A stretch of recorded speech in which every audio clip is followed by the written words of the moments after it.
everybody. This is Jeff, and welcome to Let's Talk About It. We have an interesting guest tonight, and his name is Gabriel Nadales. He's written a book, been involved in a lot of things. Uh, he used to belong to a group called Antifa. Many of you know who that is. And he left, and we're going to talk about all of that tonight. So, without further ado, let me just go ahead and bring him in. How you doing, Gabriel? I'm doing well. How are you doing? I'm good. I want to thank you for taking a moment of your time to come join us and be a part of what we're talking about. I remember seeing you first. I think it was CPAC 2020, if I remember right. And I was like, okay, this guy left Antifa, and now he's somehow doing all these TV stuff and has a little notoriety and whatnot. And let me dig into who he is. And so I started doing a little cursory evaluation of who you were and your internet presence probably a year ago. And I had stopped doing all this stuff. This is kind of new. I'm jumping back into the podcast stuff. But anyway, I wanted to talk with you because I think, and particularly having read your book now, a lot of us have a lot of misconceptions about Antifa and whatnot. But before we do all of that, because you've done this now for at least 4 years that I know of, interviewing and lecturing and talking all over the place, I kind of want to ask just a simple question is, who is Gabriel Nadales today? Because you've been transforming for many years now. Who are you today? How would you describe yourself today? I'm a dad, which is exciting. Hey, Uh, my welcome son to the is. club. Thank you. Um, yeah, I've been married for almost 10 years. I met my wife 10 years ago, and we got married 8 years ago. So I've been waiting for a little baby for like a while now. But I'm really excited that he finally came, and I think that it's weird. He actually had surgery a month ago, which was super scary. Oh, I don't want to bore like people with the details and stuff, but he had like something that's semi-common. It's called polaric stenosis, I think it's called. Basically, there was a muscle in his intestine that was inflamed, and it didn't let the milk pass and stuff. So it's super easy fix, but it's scary. And I'll tell you this, sure. you know, um, I was fine because the doctors were telling me like, like this is normal. Like, we see this. It's actually one of the best surgeries that could be done. All these things. And I was like, okay. But it was scary. Like that moment when we were wheeling him over to the operation room, and I just, oh my gosh, like it hit me and stuff. And I talked to my dad about it and stuff. I didn't tell him because it was like kind of like an overnight thing. Like I had to take him to emergency. Making all these things. And I remember I talked to my dad the next day on the phone. And he told me something like, now you see. It's like, it's like, yeah, like, like it's a weird feeling, like it's really, really immense feeling of like fear of like, oh my gosh, like my little son. But no, he's doing well. He is 2 months old. And like I think that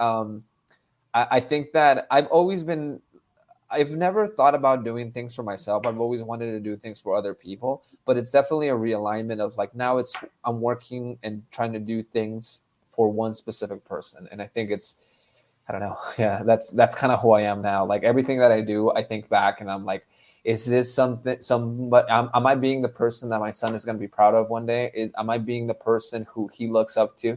Because after all, like, if I'm a role model, like he's going to try to or ideally he's going to want to be like me. So I'm trying to be the best person I possibly can so he can follow in my footsteps.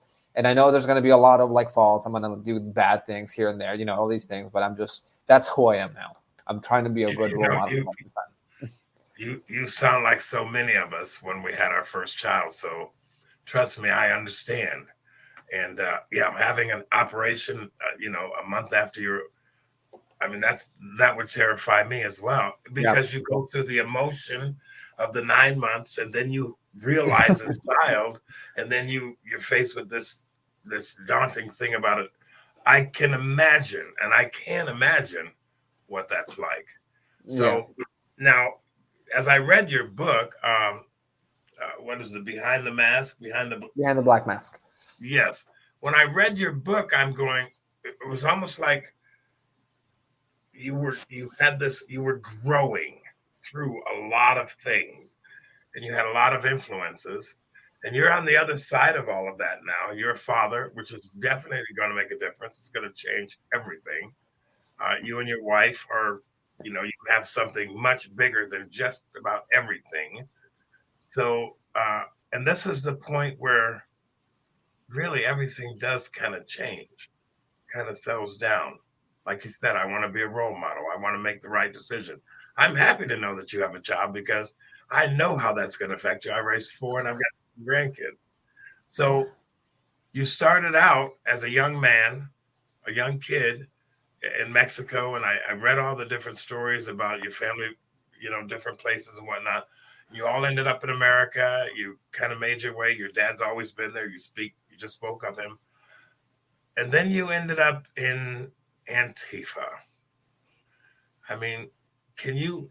And I wanted you to kind of jump in wherever you wanted to jump in about all of that. Can you kind of walk me through your personal journey to get to that place? Sure. I mean, it's crazy to me because I've been thinking about this for a couple of days now. I've been an activist for 18 years, and I'm 30 years old. Finally made that 3-0. But I've been an activist since I was 12 years old, when I was in sixth grade. And I remember that the first time I was politically active was when there was an immigration bill back in 05, 06, which would criminalize illegal border crossings. Now, obviously, it's a criminal act, like to cross the border illegally, but it's more of a civil penalty as opposed to a criminal penalty. You just kind of get kicked out and you're not allowed back in, as opposed to being in jail, And I remember at the time, it was always portrayed as this idea of like, this is a racist law. This is going to go against all immigrants, all these things. And I thought to myself, like, well, like, how are they going, being an immigrant myself, like, I was like, well, why do these people like not like me? Like, I mean, like, they don't know me. And that's when I started kind of being politically active, it was, I mean, how active can I really be like at 12 years old, but I was doing a lot, as much as I possibly could, There was protests that I would attend around my school. There would be marches. I pass out flyers, do all these different things. I did that for a couple of years until I started feeling a little bit of kind of like anger that I was doing so much. Not anger. I don't think it was anger. It was more of like exhaustion. Like, because when you're an activist, there's such a thing as activist fatigue. Because you get tired of marching, you get tired of passing flyers because no one seems to listen and no one seems to care. So after years of, doing all these different things, I was like, man, I'm freaking tired. Like, what the hell? Also, I can jump in here. You were also just a child. I mean, you're how much again? You're right. How much change can I really make? And now there are children out there who have made amazing strides, but at the same time, putting it in that context, I'm a child. I can't really do too much to do about anything. But when you're a kid, you don't really think about it in those terms. You're just like, why isn't it what I'm doing working? So I decided I needed to kind of level up my activism and kind of like, get a little more radical. Now, before I talk a little bit about Antifa, I think it's worth noting what Antifa is and what it's not. Best way before you even go there, I kind of want to back up a moment because Sure. You said something. You're in Mexico, and you're if I understood you right, the whole concept of people coming across the border, it was clouded in racism in your mind. Was that what angered you? Because in my mind, coming across the border illegally is a criminal act. And, they're not. It's gotten really bad. It's a tender subject, so I want to be careful with what I say. But were you in Mexico wondering why is there such a problem with us coming over? Meaning, your citizenry coming across in America. I mean, what triggered you in that regard?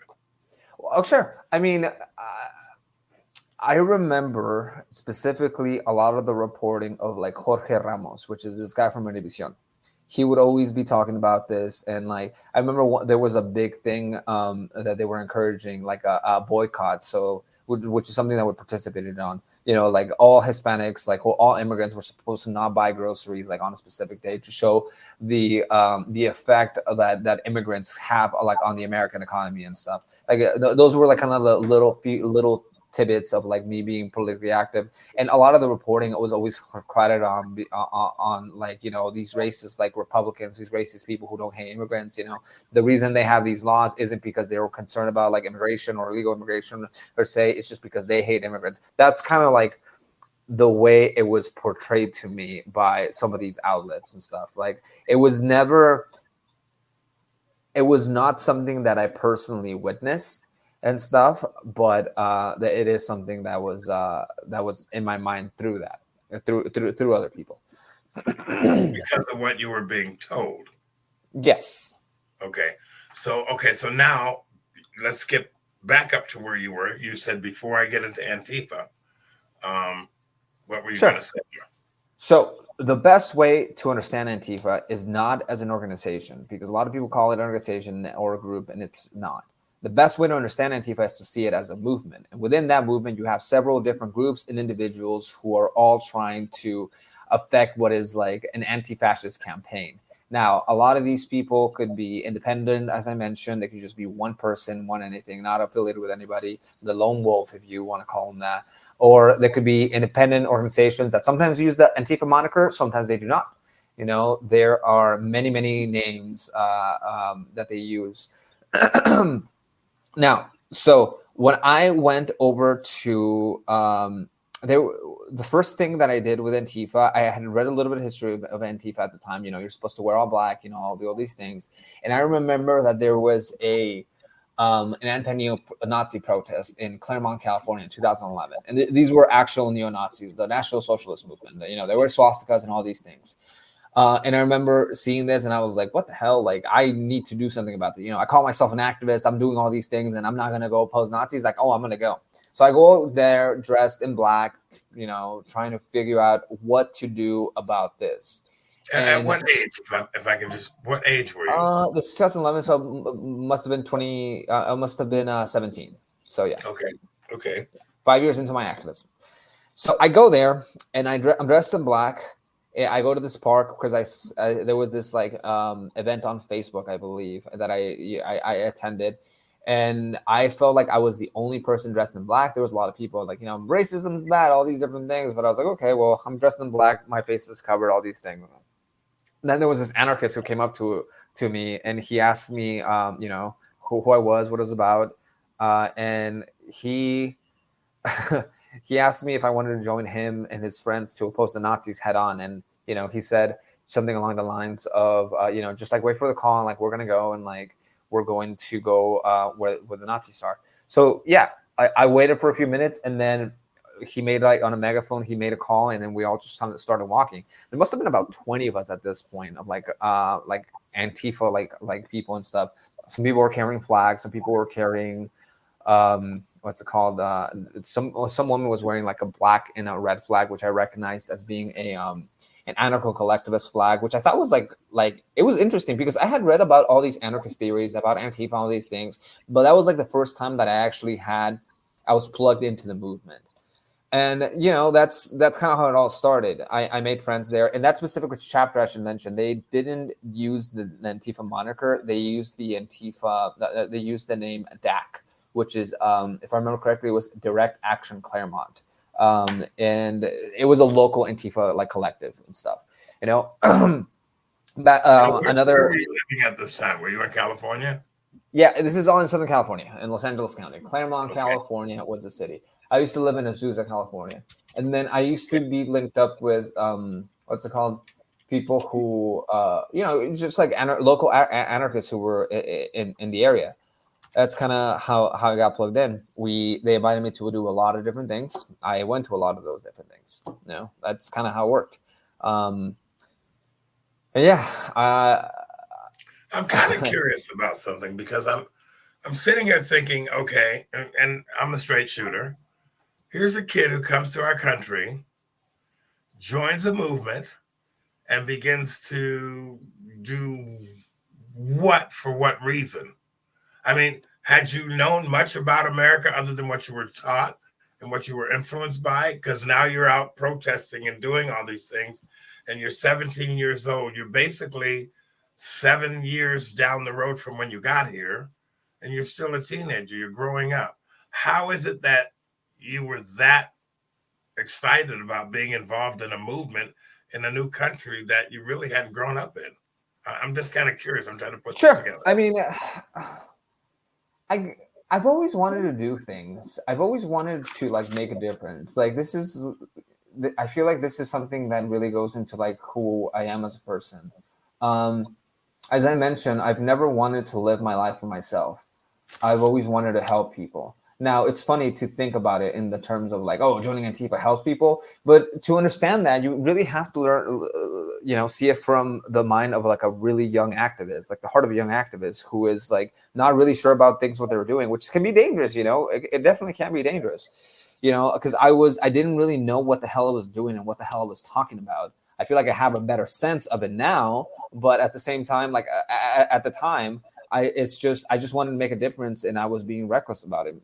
There's not much more than that. And as far as like the things, sure. But make a difference for who? Make a difference to make my community a better place. For example, we go. You're 17 years old, and you're living in California. You've immigrated to the States. I mean, what did you really know about America? No, and I mean, I'm not disagreeing with you. But at the time, you kind of have to see it from like the perspective of a 17-year-old kid. I'll give you specific examples. When the immigration thing, I saw that in my mind at the time that it was an injustice against immigrant people, not just legal immigrants, but all immigrants. So what do? You raise awareness, you attend protests, you try to say like, no, this is wrong. Okay. When you talk another protest that I remember in 2009, when Arnold Schwarzenegger was governor of California, there was a big thing on the media, and the teachers unions made a huge deal about it when he was cutting the education budget. Now, I had no idea what the hell Schwarzenegger wanted. Well, I don't know why he wanted to do that, but I do remember that there was a meeting in my I think it was like 2009 or something, where they wanted to cut the music department. And, they sent out a bunch of flyers. Like the teachers were like, oh, they're going to cut the education or like the music budget. Well, I attended. Why? Because I think that music programs are important. And I think that it was going to hurt a lot of people. So I went to the what's it called, the Board of Education meeting. That's one of the things that I did.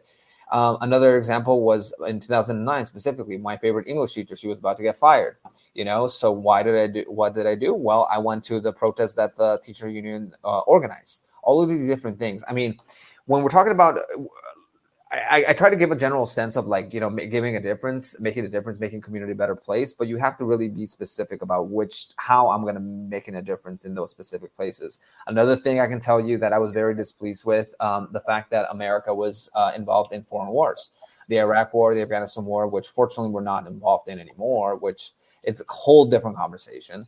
But I remember one of the things that I used to do is pass out a lot of anti-war flyers around my school, around my community, again, to raise awareness, like how did I want to make a difference? Well, I want to make sure that my teacher didn't get fired. I wanted to make sure that, what's called my, the education budget wasn't cut, that the wars overseas were like not done with, that immigrants were not subjected to prejudice that I believe that existed at the time. Now, again, we have to, looking back, it's easy to see, well, like this kid doesn't know what he's talking about. And yeah, there's a lot of that. But from the lens of a 12-year-old kid, it makes perfect sense.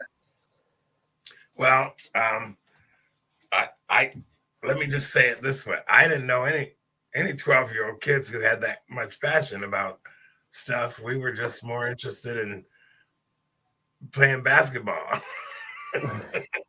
So on that note, this has always been, it sounds to me like you've always been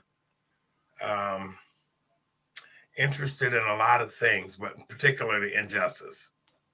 Yeah, and I think that that's a good way of putting it. I've always been very like, it gives me an ick in like whenever I see an injustice, I'm like, why isn't anybody doing something about it? And like I need to be the one who does something about it then. Now, I obviously that's change, and there's things I wouldn't have done, and hindsight is 2020 as always. But I'm always trying to make sure that I do something whenever I see an injustice. So then why not go to any country anywhere in the world where there's injustice and protest there? For example, in the Soviet Union, or what we call Russia, or in China, or Well, I in will tell North you this. Korea. I will tell you this. I didn't choose to come to America. My parents brought me, and that's what was around me. I I will tell you understand. this: there's a lot of anarchists and a lot of Antifa activists who actually do go to other countries. Particularly, there's this gentleman. I'm forgetting his name right now. Oh gosh! But he wrote a book called "The Black Bloc Anarchist," and I helped him write it. And he would go in the mid 2000s. I didn't help him write it. Sorry, I helped him publish it. I should be more specific. In the mid 2000s, he would go to Venezuela and to try to like do activism there. Similarly, how there is American anarchists who are in Europe right now, in like Latin America, trying to do that. There are people who try to fight injustice around the country. Now we can see, we can have a conversation whether they should be doing that or not. Maybe like there's people who are go maybe they should be concerned with their own country, but at the same time, like I came to America and I was here, I saw injustice around me. Now I didn't really have a global mind of like me wanting to do things abroad. I was just trying to do things in my community specifically. Okay, so your birthplace was Mexico. I mean, Yes. there's a lot of injustice down there. Why not go back to Mexico and fight that? I'm just kind of, I'm asking questions that people would ask. Sure. Okay, and I'm Sure, sure, not sure. trying to put you on the spot. I'm one of these Americans who, and in your book, you made some. I loved how you spoke about America eventually, and what it all represents. But I'm sitting there going, geez, if you're from Mexico, go back to Mexico and fight I'll tell you injustice what. down there. Well, what's it called? I may have been born in Mexico, but I'm an American. I became an American citizen about 2 months ago, and I will tell you this much: like, Congratulations. thank you. Like, I am first and foremost. Matter of fact, I still have my American flags right there. The one they gave you. You can't see it on camera and screen and stuff. I got it. It's right there and stuff. My American flag for that I got in my naturalization ceremony. Um, People, you know, I keep hearing this trend of like just go back to your country and make it better there. I'm like, that's a red herring. Like why? Like if there's an injustice here, this is my community, this is my new community, this is my new home. I want to make my own new home better. It's kind of a cop out just to tell immigrants like go back to your country and make it better. I'm like, well, I'm not really there anymore. That's not my home anymore. This is my new home. Well, you're talking to a Black American who embraced his country. I'm not from Africa. I don't know a thing about Africa. I embrace this nation as my country. My root is American. My heritage is American, and everything that I have that I benefited from is American. So I love my country. I'm sorry to see what's happening in our country, but part of the reason I do all of this is because this country has always been amazing. It offered freedom to the whole world, and there's a whole kind of conversation we can have about all of those things. But at some point, you have to pick your battles, and it sounds like you were kind of all over the place. How is that any different today? You know, I don't feel like I am all over the place. One of the things that I Okay, good. think is I've been very focused on in the last like several years is that of the idea of free speech and fighting extremism. I think that free speech is the antidote to extremism. Elaborate. It, I'd sure. really love to hear this because you mentioned a lot of that in the book, and I'm seeing a transformation in how you processed all of this. Because when we shut down free speech, we don't have any freedom. It's just gone. So elaborate on that, would you please? Sure. I think that Daryl Davis put it best, and I'm paraphrasing, and he said something along the lines of, if you're not talking, when the conversation stops, that's when you start fighting. When you're talking, you're just talking. Even if you're shouting, sometimes it can be very heated, but you're talking. As soon as the conversation stops, that's when action begins, and that could be very bad because a lot of people are unwilling to talk to the other side. They just want to, talk to people who agree with them, and if they don't want to agree with you, well, then you want to do something about it, whether it be violent action, whether it be lawful, fair, or other types of coercive means. I think that if you really want to make a country better, you have to foster an environment where people feel comfortable expressing themselves and that they will be heard. More importantly than having people's ability to speak, which is incredibly important, is making sure that people have the ability to be heard. Well, let me ask you a question. How much dialogue do you have with Antifa folks today? Not much, not at all. And why is that? And the reason I'm asking you this is because if what you're saying is true, what I find when I'm talking to people, Professor Skip Moen said, "Why in the world would I want to sit and lecture in a room full of people that agree with every word coming out of my mouth? I'm not going to learn anything." So, in my experience, in particular in the Black community, it's very hard to talk to someone who's emotionally connected to the conversation and doesn't really have any facts or anything to support the conversation other than an emotional rant or rage. How do you get past that?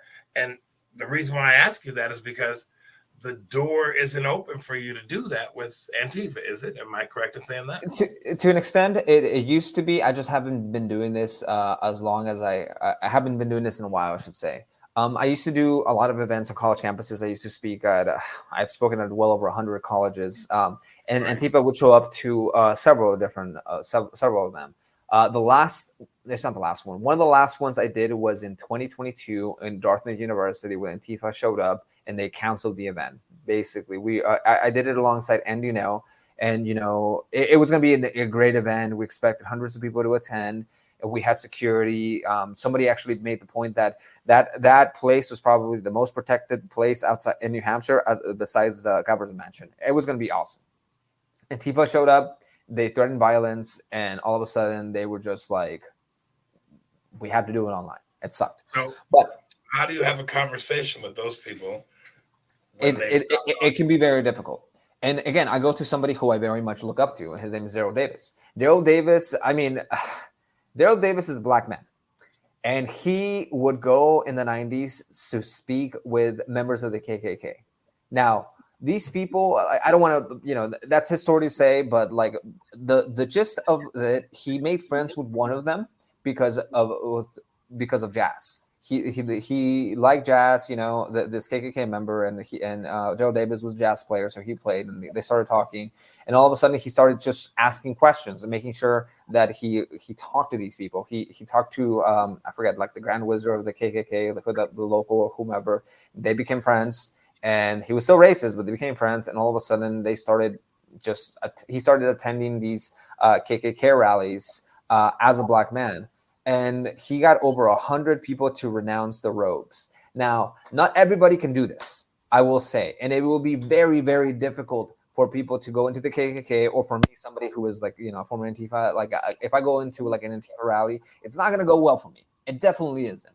I am not advocating for people to go over and talk to Antifa, or for members to talk to, or for Black people, or like, people of color to go over talk to the KKK, or even non-racist people to go talk to the KKK. That is not what I am advocating for. But what I am advocating for is that we not treat the other side as if they were all members of Antifa, or if all the other side as if they were members of the KKK. And that's where the problem really lies, because we continue to treat, well, not we, but like a lot of people on the right, they see people who voted for Joe Biden, they see people who are liberals or, progressives, and they say, you're just an Antifa, like, like all these different things. And you see it online, like all of these different gross insults on both sides of the aisle. And that's where really the conversation, that's the key target that I'm trying to change. I'm trying to get people to talk to people who are progressive, with liberals, Democrats, because the vast majority of Americans really do agree with certain foundational values. They're pro-free speech, they're pro-America. They want to see America thrive. But unfortunately, you get the air sucked out of the room by Antifa, by right-wing groups like the Proud Boys, or there's a few others. They just want to hear themselves talk instead of trying to understand and listen to the other side. So, having said that, I completely agree with what you just said, because as a Black person, I predominantly lived for the last 47 years of my life in a white environment. Okay, so I've had to deal with I've had to deal with all of those things. On the other hand, the majority of the people that I know and come to know in this situation that I've lived in for 47 years in the Pacific Northwest are exactly that. They're just Americans trying to get through the day. They love their country. They want their country. And there's been so many instances in my life when I've had white people say to me, wow, I never thought that way, And so you break down that whole stupid thing that's, for the most part, imposed upon them. I don't know a baby that has ever been born racist. So when you can start talking and breaking down the dialogue that they was raised up on, then there's an opportunity. And I've experienced that many, many, many times. Where my difficulty is in the Black community.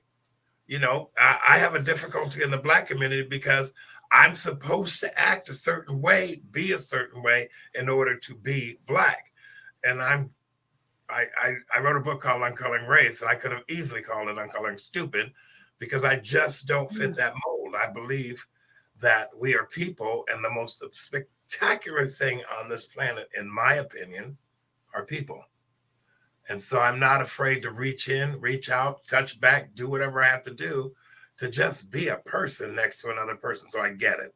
As far as being radical and being crazy and all this, so burn down your city and snap your finger when the powers that control the conversation snap their finger and you burn down your neighborhood, something's wrong.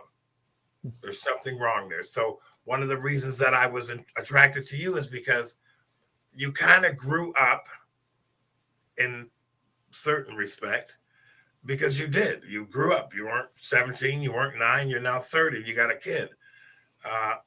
All of those things, what I find with people is that the older we get, the less crazy we are about things. Our passion seems to kind of die down, and we just want to get through the rest of it because we're not trying to find ourselves. We're not trying to figure it all out. We've done all that. So that's kind of where I'm at today. When it comes to the race issue, I've never been a victim. I don't know what a minority is because I'm not. I'm an American citizen.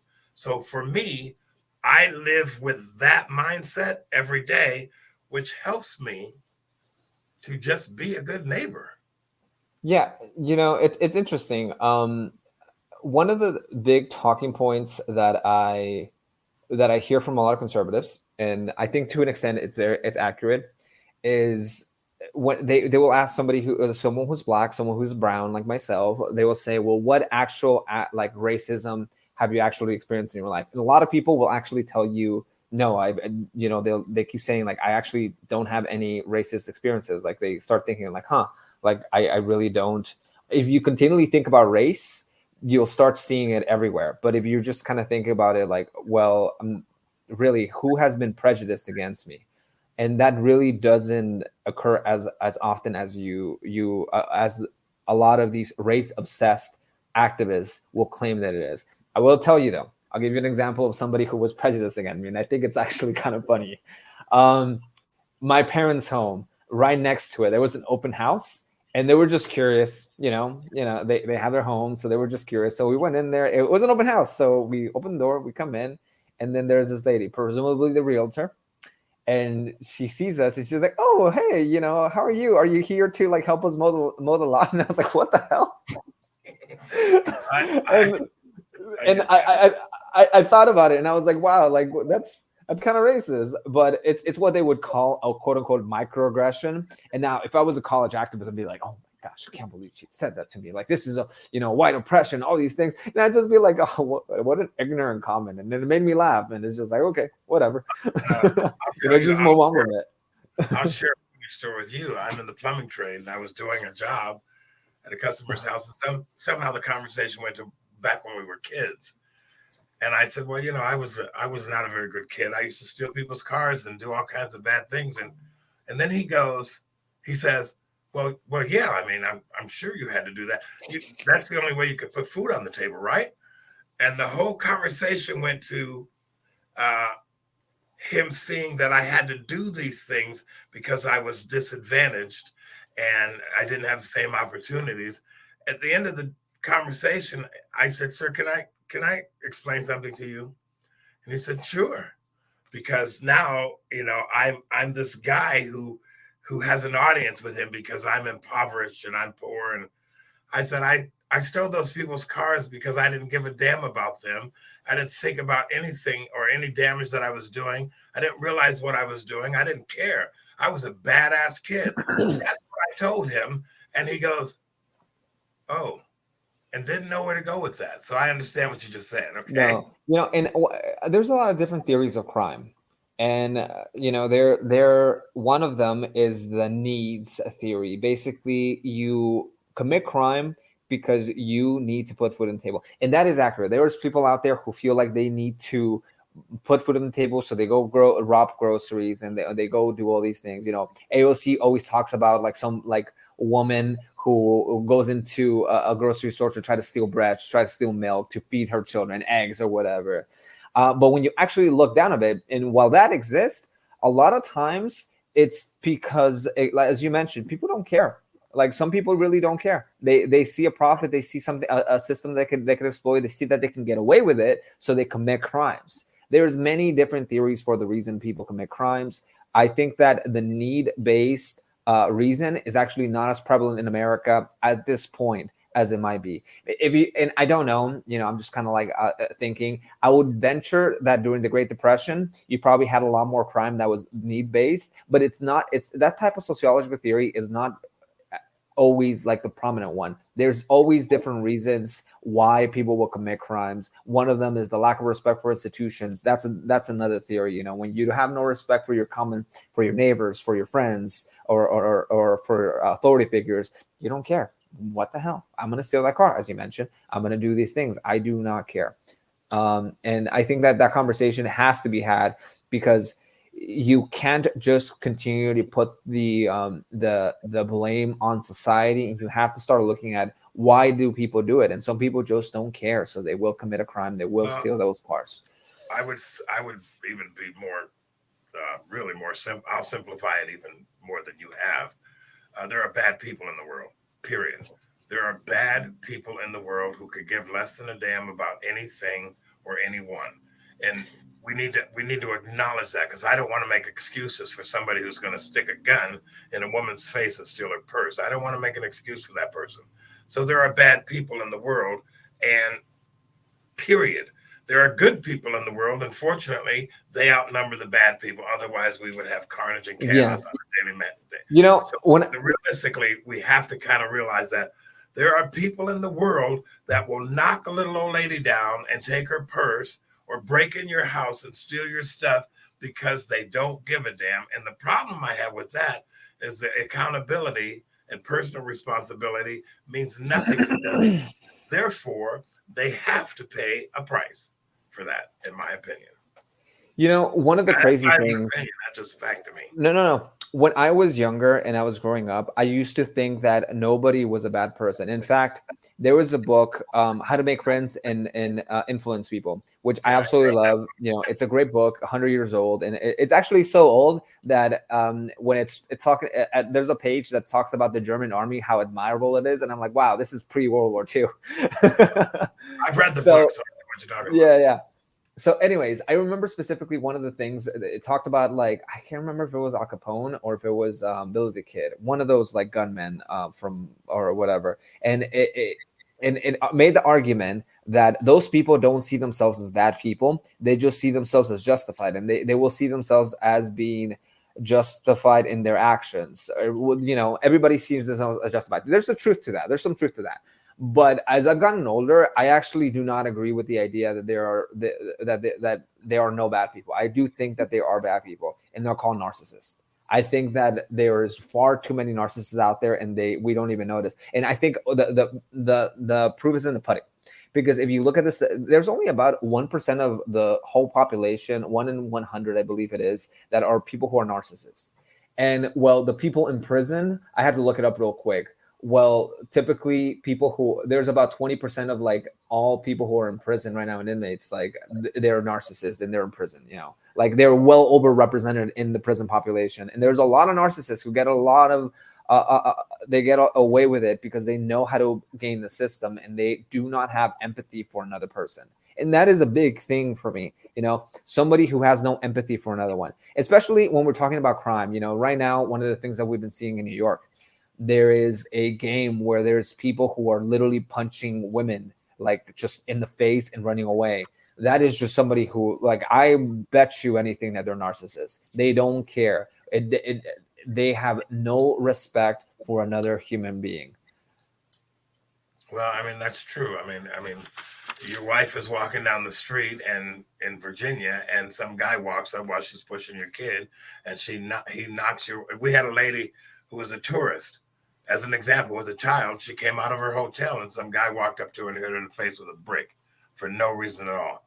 So I get that, okay, and I don't want to go down too far that Sure. that kind of thing.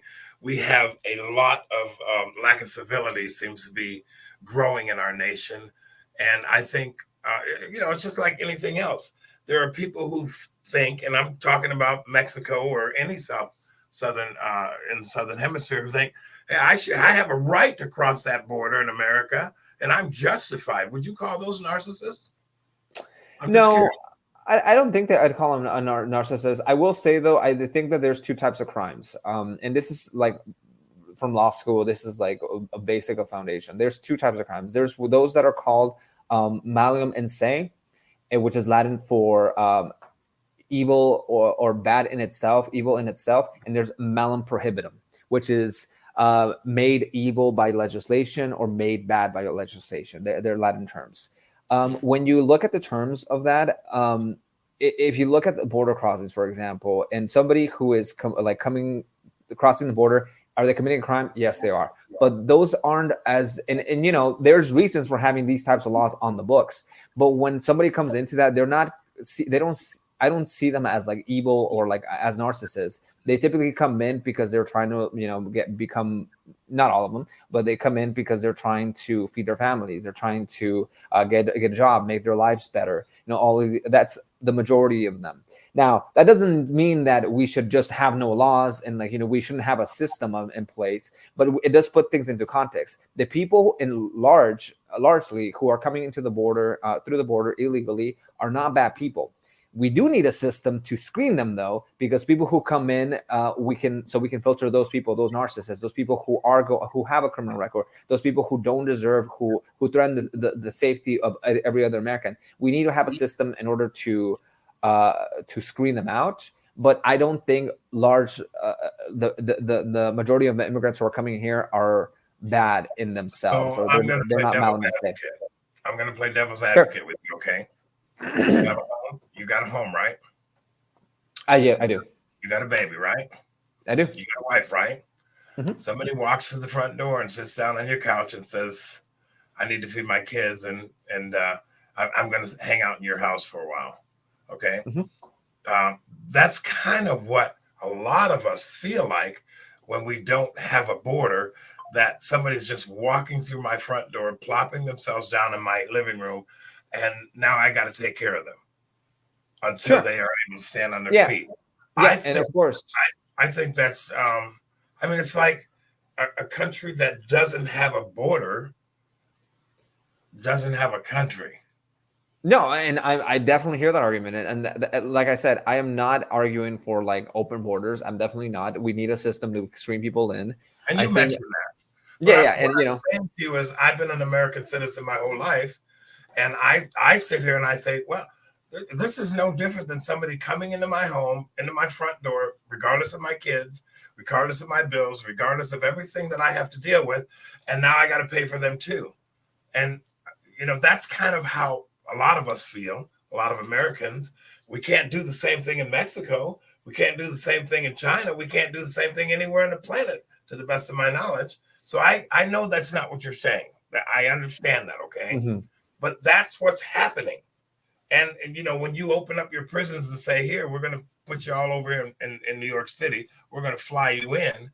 I mean, that becomes an outrage. No, definitely. And of course, no. And I mean, sometimes I read about some of these things, and I was reading about like how New York is giving debit cards to a lot of immigrants. I'm like, well, you're incentivizing people to come over here illegally. Like when you start offering things when you have, I will say this: when you have incentives for people to come here, I think that people are going to want to come here illegally. But you also have to make sure that people who are have no criminal record, people who just want to come in and work, and they don't take anything from the system. Like New York's literally giving benefits, or California, for example, is giving insurance to illegal immigrants in Medicare to illegal immigrants. I believe it's Medicare, or like some sort of health system. When you have those incentives, then you're going to have more illegal immigration. Now, if you make it very clear to illegal immigrants that if you're here and you're not paying taxes or you don't have a right to work, then you don't have any benefits from it. You don't. I think there was a Supreme Court case, I believe, in Texas specifically, that said that Texas had to provide free public education to illegal immigrants. That's itself an incentive in the system as well. When you have a lot of these incentives and you make it really difficult for people to come here illegally, then you are going to have more illegal immigration. It's all a game of incentives, really. If you want to fix the border issue, you have to do two things. One, you have to eliminate the incentives of illegal immigration. No Medicare, no debit cards, no some of these like public benefits, none of that. But then you also have to make it easier for people to come. Because I'll tell you that the quote unquote line to come to America from actually varies from countries. I believe that it's a 20 plus year waiting line if you're a Mexican trying to come to America the legal way. Well, you look at it and you're like, okay, it's 20 years, or I could hop the border, like you could do that. I agree with you 100% on that. But see, the problem with Americans, we the people have relegated whatever happens in our country to the government. So the government is saying it's going to take 20 years for you to come into this country, okay? When the government is controlling everything, then everything is in chaos, in my opinion. It's just that simple.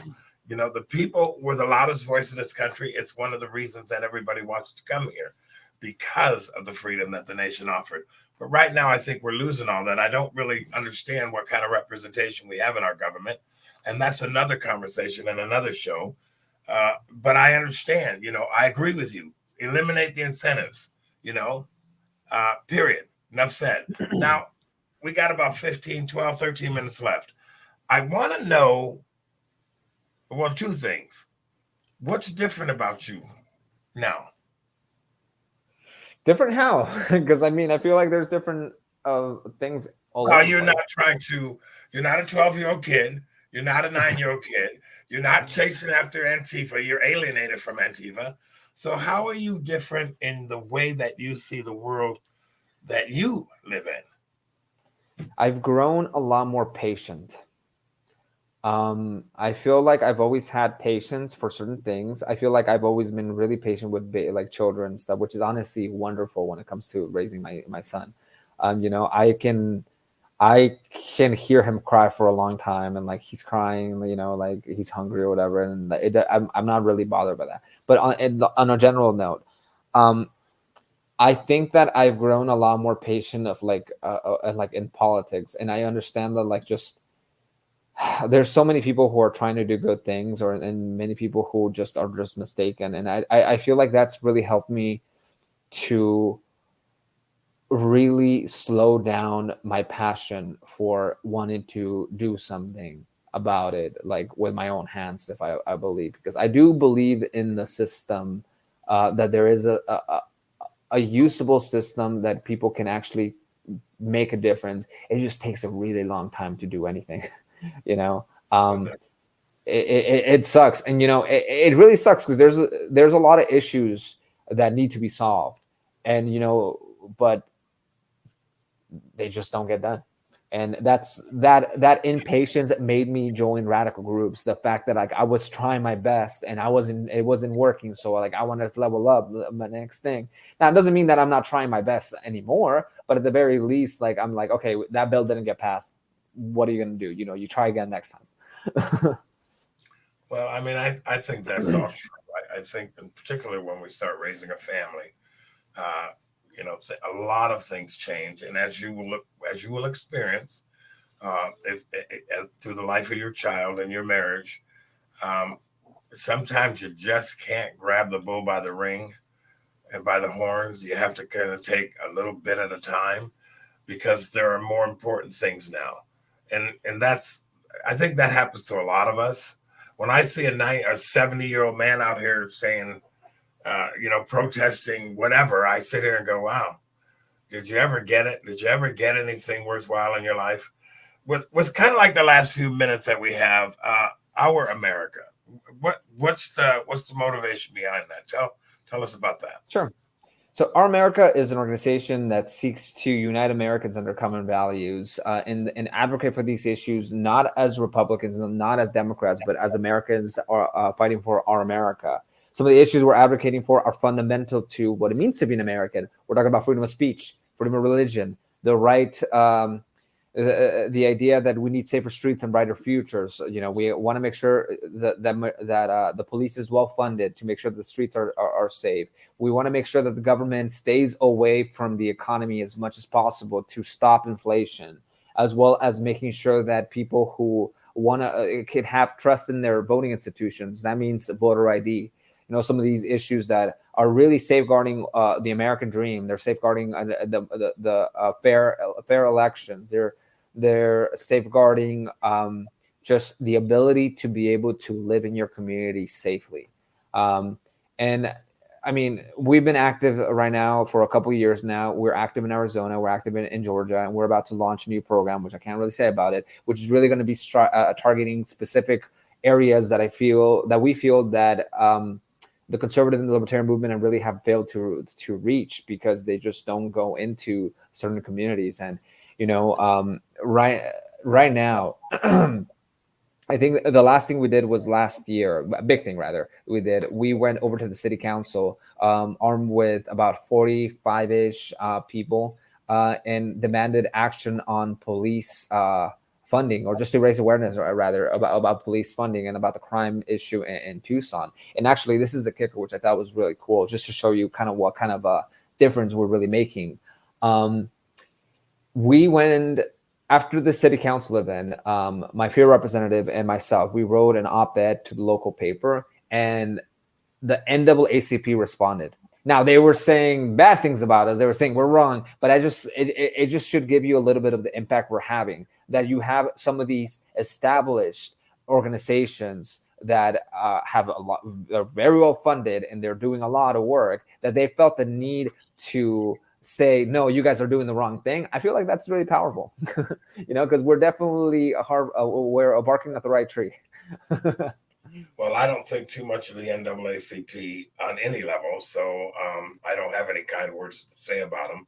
But I do believe when people stop talking, then division, I believe division destroys just about everything, whether it be your marriage, your relationship with your kids, your relationship in your community. I think that division is a destructive thing when you have nothing to say to one another. So I agree with you.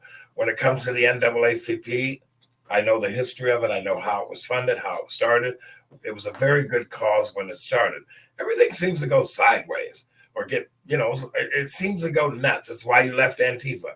Things get really kind of stupid and you lose the motivation because everybody wants to be in front of a camera and everybody wants to be their own soapbox. And the bottom line is we still got people that are starving. We still got chaos in the streets.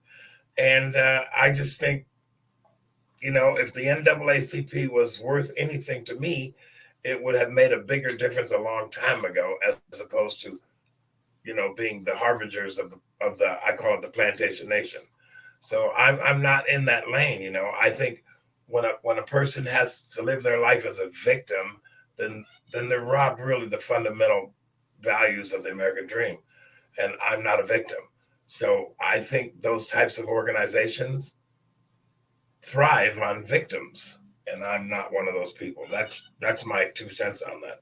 You have the last word. We got about 6 minutes left, and I kind of want to hear from your heart. You're 30 years old now. You're 20 years down the road from when you came here. Give me Gabriel the way Gabriel is today. I mean, it's funny. You can definitely say I've changed, and I definitely have changed in many, many ways. But I can tell you this, that a lot of the same foundation, like the foundation to who I am as a person, I feel like are very much the same. Number one, I still want to help people, whether it be somebody who is out on the street or somebody who, or, try to help a community with crime, with free speech rights, or some of these issues. I want to help that community. Number two, I don't trust the government. I never have, and I don't think I ever will. I think that when the government gets involved, it just does more harm than good. I feel like I trust my neighbors, I trust my common Americans, that we can do this ourselves without government intervention. And who I am as a person, I just, as I mentioned at the start of this, I'm a dad. I care about my son, and I want to make sure that I make America a better place than it was for me. And let me tell you, America has been awesome to me, and I feel like it could be better. Well, we agree there. I agree with you 100%. I believe in our Constitution. I think it's a miraculous document, and I think so. For me, it took 87 years for the nation as a whole to kick slavery out of the communities of this country. And we fought a political dynasty to do that. And I agree with you 100%. I don't trust the government farther than I can spit. I just don't. They seem to mess everything up all the time. And I don't think we have the kind of representation that was the fundamental principles of this country when it got started. I mean, they fought in order to have freedom. And I believe that fight's probably brewing all over again, perhaps. I don't know. I'm hoping that something, I'm hoping we turn the corner and get back to civility, personal responsibility, and accountability. I'm hoping that those things happen. I am really, really, really grateful that you came on board today.